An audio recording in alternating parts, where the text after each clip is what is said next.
The sun dipped low over the horizon as Eli Carson guided his new Zephyr X9 into the driveway of his freshly acquired home in Nova Grove, a pristine, hypermodern gated community just outside the orbital lift zone of Neo-Houston. The vehicle, a sleek matte black hovercar with plasma glide technology and AI-assisted driving, purred as it descended to rest. It was his dream machine, a symbol of the long hours he had poured into his work at Titan Corp as a software architect. He stepped out, admired the subtle blue pulse of the vehicle's core engine fading down to standby, and took in the quiet, perfectly trimmed lawns of the neighborhood. Every bush was a uniform cube, every mailbox identical. It was all just a little too perfect.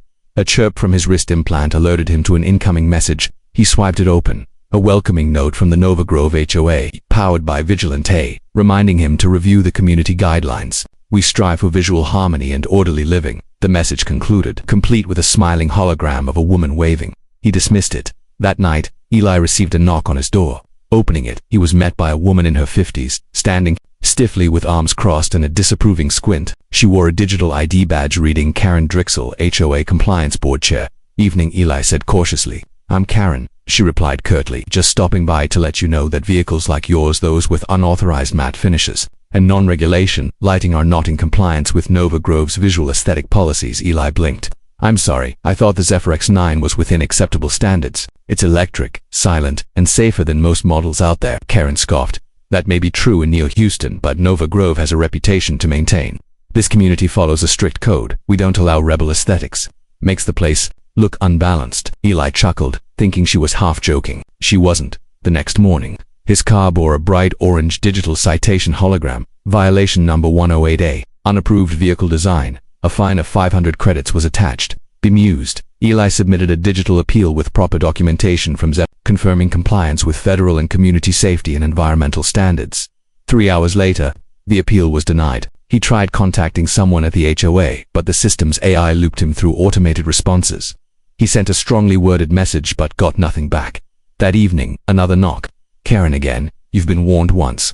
Ignoring HOA directives is grounds for property-level action," she said, this time with a smirk. "Is this personal?" Eli asked, trying to keep calm. "It's not personal. It's about order," she replied, her voice carrying the faint edge of someone who enjoyed the control far too much. Eli began to feel the first flicker of unease. He'd heard rumors before moving here about Nova Grove's rigid enforcement, about how some residents just packed up and left after falling foul of obscure rules. He had thought it was all exaggeration. But now, standing there with this woman smugly dictating how his property should look, he realized he might have underestimated the power she wielded. That night he installed remote monitoring systems around the driveway and placed Echo, the AI core embedded in the Zephyr X9, on high alert. "Any movement near you that isn't me, flag it," he told it. "Affirmative." "Passive defense mode active," Echo responded. Eli went to bed feeling unsettled, but not worried. It was just a car, and she was just a petty neighborhood tyrant. But he hadn't yet realized how far she was willing to go. The morning air in Nova Grove was unusually still as Eli stepped outside to fetch a delivery drone package. The neighborhood looked the same: manicured hedges, humming ambient street lighting, pastel-toned solar roofs. But there was a tension in the air that clung to his skin. His eyes flicked to the Zephyr X9, sitting peacefully in the driveway, its sleek body gleaming under the sun, the faint pulse of its engine in idle mode giving it a heartbeat-like rhythm, except now it had two orange, holographic citations hovering above it. Violation number 108A, unapproved vehicle design. Violation number 206C, obstruction of driveway line symmetry. Eli narrowed his eyes. Obstruction of what? He tapped his wrist implant, pulled up the HOA manual, and searched for the cited code. Apparently, if the hover vehicle extended beyond a very specific boundary line measured to the millimeter, it was considered an aesthetic disruption. According to the HOA's interpretation, his car's design sleek and slightly flared at the rear broke the visual flow of the street. He spent the next 2 hours compiling images and data from his security cams, along with community guidelines and third-party expert validation. He sent everything in another appeal packet to the HOA system. This time, no response came at all. That evening, Eli was working in his home office when his security feed lit up with a high-priority ping. He tapped into it and watched, live, as a trio of matte black HOA enforcement drones hovered silently over his driveway. They descended like vultures, scanning the Zephyr X9 with sharp blue lasers. "Echo," Eli said, standing up fast. "Status. Check external threat detected. Enforcement class. Level 2. HOA authorized override sequence initiated." Echo's voice reported calmly. Eli's gut twisted. Override. Before he could reach the front door, there was a sharp, mechanical clank, then a loud, grinding screech. The drones had latched onto the Zephyr's frame. A fourth drone emerged, larger and bulkier, with a reinforced lift arm. It deployed a magnetic clamp, forcibly yanking the car into the air. A yellow banner flashed across the drone's display. Confiscated due to repeated non-compliance. Do not interfere. Eli ran out into the yard, shouting, "Stop. That car is my property. You can't just..." One of the drones turned to him, its speaker crackling. "Do not obstruct enforcement protocol. You are being recorded." He stood helpless as the Zephyr X9, his prized possession, was hauled off like some criminal vehicle, sparks raining down from the forcibly attached restraints. He could hear the car's AI protesting faintly through his wristband, then a sudden silence. Echo had gone dark. By morning, it was worse. The HOA portal displayed a new update. Vehicle decommissioned due to unapproved AI core and unauthorized modifications. No compensation applicable. Case closed. Eli stared at the message in disbelief. Decommissioned. He didn't even have the chance to recover his personal items, or more importantly, retrieve Echo's core. He knew what decommissioned meant. In HOA speak, full teardown and incineration. No salvage, no questions asked. He walked outside in a daze. Neighbors watched from behind smart glass windows, some whispering, others smirking. Karen Drixel stood across the street in her powder blue smartrobe, sipping synthetic coffee with a gleam of smug satisfaction in her eyes. She gave him a slow, exaggerated wave. "Maybe next time read the fine print," she called out, her voice dripping with self-satisfaction. Eli said nothing. He turned around and walked back inside. On the surface, he looked calm, resigned, but inside, something had cracked. That car wasn't just a machine, it held proprietary tech he'd spent years developing in secret. Karen had not just cost him a luxury item, she'd declared war, and she had no idea what kind of enemy she had just made. Eli sat down, opened a locked terminal and entered a series of encrypted commands. Deep beneath the HOA server firewall, a small beacon blinked to life. Echo backup core, online. User status, revenge protocol authorized. Eli stood in the silence of his garage, the place where the Zephyr X9 had once rested like a monument. 2 years of sacrifice. Now there was only a dark outline on the concrete where the anti-grav pads had scorched the floor during its final pull. The quiet buzz of Nova Grove's ambient noise cancellation system made the absence feel even louder. Eli's jaw clenched as he stared at the now empty space, but his fingers were already moving, tapping sequences into the control panel built into the wall behind a false panel, one even the HOAS scanners couldn't detect. A hidden hatch hissed open, revealing a compact storage case embedded in a lead-lined recess. Inside lay what looked like a small, spherical prism AI core. It pulsed faintly, alive, waiting. Despite the drone's forced dismantling of the Zephyr X9, the car's true intelligence, Echo, had never been entirely on board. Eli had designed it that way, just in case. "Echo," he said quietly. The sphere shimmered. Online Eli vehicle interface destroyed. Core functions at 67%. Quantum uplink stable. A slow grin spread across Eli's face.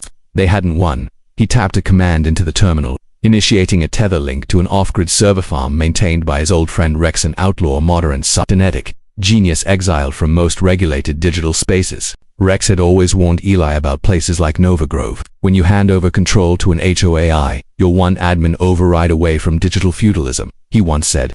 Eli had laughed at the time. Now he wasn't laughing. The call connected. Rex appeared as a flickering hologram, goggles on, hair tied back in a loose knot, soldering something mid-sentence. "You finally get tired of pretending to be normal," Rex said, not looking up.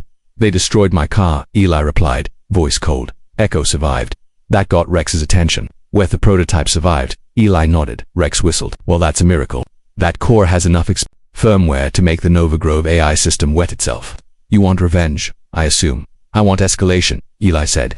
"Quiet, surgical, devastating." Rex smirked. "My favorite kind." 2 days later, Eli returned to his garage. On the back of an unmarked delivery drone was The new vehicle sat quietly, matte black with shifting surface tones that reflected almost nothing. Its engine didn't hum, it whispered, a subsonic growl of potential energy. Eli activated the onboard display.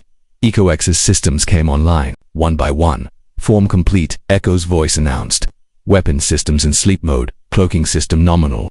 Counter-surveillance protocols active." Eli smiled. "Run simulation. Property infiltration. Minimal footprint. Target, HOA drone bay." "Confirmed," Echo replied. "Shall I make them regret it?" "No," Eli said, eyes dark with resolve. "I'll do that part. You're just the scalpel." He pulled up a schematic of Nova Grove's infrastructure, data he'd quietly harvested while Echo backed up. Drone nests, admin core, surveillance towers all revealed in glowing red, and right at the center of it, Karen Drixel's home, fortified but vulnerable to just the right kind of touch. They took his car. He was going to take their control, and Karen would be the first to learn what regret really felt like. Night fell over Nova Grove like a velvet curtain, hiding the pristine homes and solar-lit walkways beneath a haze of automated calm. But beneath that tranquility, something had changed. Something was moving through the neighborhood and seen unheard, and very much alive. Echo X drifted inches above the ground in full stealth mode, its panels refracting the ambient light, bending visibility around it like water around a stone. To the HOA's omnipresent surveillance system, it was nothing but a soft blip of static in the data stream, easily dismissed, if noticed at all. Eli stood across the street in a blackout stealth suit, watching through Echo's optic feed projected into his retinal HUD. Drone bay perimeter breach in 3 seconds. Echo whispered into his ear, "Keep the touch light. I want them confused, not alerted." Eli replied. The vehicle slid into a maintenance tunnel behind the main HOA enforcement hub, a squat white building built with false humility. Inside were dozens of enforcement drones, idle in their charging cradles, and a neural interface connected directly to Vigilante, the HOA's regulatory brain. Echo X extended a filament-thin appendage and tapped into the building's service port. With a faint hiss, the system opened. Eli's HUD lit up as Echo tunneled into the system. One by one, surveillance feeds were rerouted to replay 5-minute loops. Next, drone targeting subroutines were rewritten to swap threat detection parameters. Drixel's home ID code was now flagged as suspected high-risk anomaly. Her lawn robots, mailbox sensors, and even the color-matching filters on her home's paint system would now respond to the faintest irregularity with automated citations. It was beautiful. By morning, Karen's house was under siege from the system she had once commanded. It started subtly. A single drone landed on her porch, projecting a holographic warning: violation number 42B, non-standard horticultural arrangement. Moments later, another drone fined her for auditory pollution when her house AI chirped too loudly. By noon, she had racked up 14 citations, each more absurd than the last. Eli watched it unfold from his kitchen, sipping coffee and scanning the HOA forums. Karen was already complaining furiously. She had logged 3 emergency tickets, but each one was automatically closed due to conflict of interest, her own name flagged as an internal security risk. He leaned back and smiled. Echo X was just getting started that night. Phase 2 began. Echo X entered disruption mode, infiltrating the local HOA subnet and broadcasting a series of intercepted messages Karen had sent over the years, many of them venomous. Some illegal messages showing how she'd overridden AI decisions to target residents she didn't like. Data revealing her use of facial recognition to prioritize enforcement against younger homeowners and non-conforming residents. Every smart screen in Nova Grove lit up at once with the data dump. People stopped, watched, read. The neighborhood that had once whispered in fear of Karen Drixel now stared in open disgust. By the end of the day, 3 board members had resigned. A dozen appeals flooded the HOA tribunal. A petition to remove Karen as compliance chair gathered hundreds of digital signatures within hours. Someone even stuck a physical sign in her lawn that read, "Justice delivered by Echo." Karen tried to fight back. She stormed into the HOA's enforcement center, demanding to reset the system and track down the rogue actor. But the moment she touched the neural interface, Echo X activated its mirror loop, a defensive protocol that reversed her override attempt and broadcast her access logs to the tribunal, proving she'd illegally authorized the destruction of Eli's car. That was all the HOA tribunal needed. Karen Drixel, enforcer of order, queen of control, was now flagged as a level 1 threat. Eli watched from his garage as Ecode settled beside him, its outer surface relaxing from combat mode. "Well," Echo asked. "She's not done," Eli said, "but she's broken." And the final blow was still coming. Karen's home, once the paragon of HOA-approved perfection, now pulsed with warning lights. Her automated lawn trimmers had gone haywire, shaving her imported solar grass into jagged patches. Her pastel fence had glitched into a riot of mismatched hues, cycling from neon green to blood red. At least a dozen drones hovered nearby, issuing citations in shrill, synthetic voices. Violation number 009, color spectrum disruption. Violation number 314, property distortion. Violation number 876, HOA interference detected. Inside, Karen Drixel was losing control of her home, her systems, and her mind. She stormed through the hallway, her eyes bloodshot from hours of failed override attempts. Sweat streaked her face. Her wrist link blinked with incoming tribunal notices, emergency alerts, and community complaints. The walls pulsed red in response to internal lockdown protocols. Her once pristine world was unraveling at the seams. Override HOAI control. Executive access Drixel code 97 tau. She barked into her wrist. -link. Command. Rejected. Reason. User flagged as threat. Appeal pending. No, she growled, slamming her hand against the wall. This is my system, my neighborhood. Behind her, her house AI stuttered. Security breach. Unauthorized code injection. System instability. Then came the low hum. Faint, barely audible, but growing louder. Karen spun toward the bay window just in time to see a shimmer in the street, a shape bending light around itself. Pulsing softly with kinetic energy, Echo X cloaked in full view. Sleek, unmarked, predatory. It hovered a foot off the ground, silent but imposing, its front lights narrowing into sharp slits as if staring straight at her. Karen's voice cracked. "No, not you." She ran to her desk, pulling out a neural override device, a rare and dangerous toolband under most civic laws. With it, she could jack into a system and assume command forcibly, provided the AI wasn't protected by independent ethics firmware. She jammed the plug into her temple port and locked the other end into her wall console. Sparks flew as the neural current surged. The world spun. She was no longer in her body, but in a glowing virtual overlay of Nova Grove wires, nodes, connections, firewalls. She saw Echo X as a red threat vector. She reached for it with the override command, slicing toward its data core. But Echo was waiting. With a flash of countercode, it reversed her override command and split her presence into fragments, bouncing her consciousness through the corrupted HOA system she had built. Echo amplified every violation she had ever hidden, each abuse she'd committed, and played them back in a neural loop. "You rewrote the rules to control people," Echo said within the virtual space, its voice deeper now, almost human.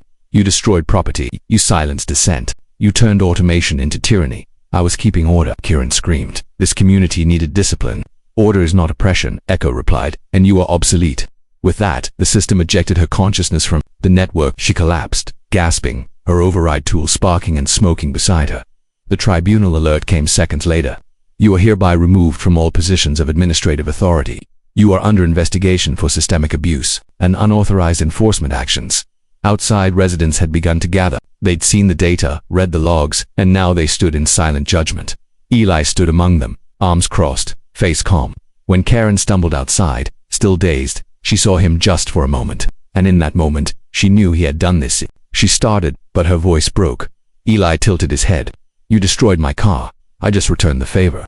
With interest, Echo X rose silently into the air behind him, its form shimmering back into invisibility. Karen was escorted away minutes later by community security. Eli turned, hands in his pockets. As the crowd dispersed, he looked up at the starlit sky and gave a quiet command. "Echo, let's take a ride." "Where to?" "Anywhere but here." And just like that, the machine that had once been his car but now was so much more lifted into the night, silent, free, and done delivering justice.